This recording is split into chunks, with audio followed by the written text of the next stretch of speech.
In this video today, I'm going to do a little organization and declutter of our laundry room the way it is. All that stuff up there has been chosen for donation. And then I also, on this wall, want to put a painting that my daughter made. She worked on it for about a week and she kept it hidden under a sheet from us. And I really wanted to display it. And I really want some color in this laundry room. So I am using a book to hammer in a nail because I am impatient and don't want to go downstairs for a hammer. So this is the painting my daughter made. Isn't it gorgeous? She's so talented. I invited her to make more to hang in the laundry room and really bump up the color in this room. So I have a gray bin above my washing machine that once somebody's chosen to get rid of something or it's just too small, and after I've washed it, I throw it up here in the donate bin, and it's obviously overflowing. So today I wanted to deal with that and get the stuff organized, folded for a homeschool swap table that's coming up next week.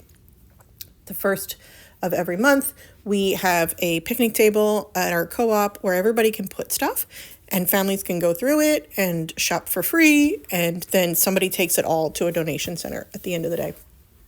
And so I knew I had a ton of clothes from my younger two that didn't fit them anymore and weren't going to be handed down to anyone else in our house. So I know that everything in here is washed because after it comes out of the dryer, I throw it up into the bin.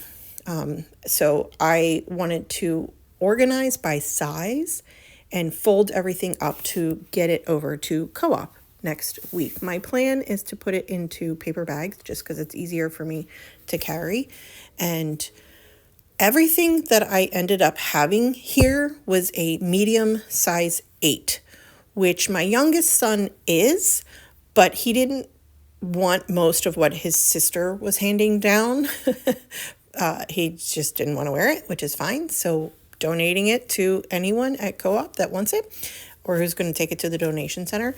And then he had stuff that it didn't quite fit him either because he's growing into a size 10 right now. So I had a really great stash of medium size 8 kids clothes to give away to other families. I call this the second step of decluttering. The first step is making the decision, which both parts can feel difficult if you're trying to part with things, if you're trying to declutter. So over the last probably 2 months, as we started to evaluate their closets and just each time we did laundry, hey, does this even fit you anymore? Do you like this anymore? I never see you wear this. And just tossing it up in that donation bin. So the decisions were made one at a time, periodically over the last 2 months. And now the second step of getting this out of the house is the second step in decluttering. And I ended up with 3 bags worth of decisions that had been made one at a time over the last 2 months. And I knew that how I was going to get rid of it, that I was going to offer it to other families first. And so I knew that I was going to gather it all at once for that purpose. Also in my laundry room, something I want to organize in my laundry room today is my laundry room sheet that I have Velcroed with Velcro dots to the top of my washing machine. And the reason that I do this, and I've gotten comments over the years on this, the reason that I do this has actually changed for the better over the years. So initially, I just needed the decision making to be one and done. I needed to look at a checklist and know what was next to be cleaned because I was the person that did all of the laundry. My husband would jump in from time to time, but primarily it was me because I'm home. And so I just needed the decision making to be made all at once in advance, and I just followed a checklist of things that need to be done by a certain day of the week. Now, my husband tags in often on chores with me and my older 2 kids as well. They do their own laundry and they also help in the laundry system. Like, what's next? What can I toss in next? My stuff is done. And so now I needed to make it more of a loop schedule. I needed, instead of this is what needs to be done on Monday and this is what needs to be done on Tuesday, now it's just this is what needs to be done next. So I use Canva to recreate my loop laundry schedule, and I'm laminating it because I put the Velcro dots on the back of it.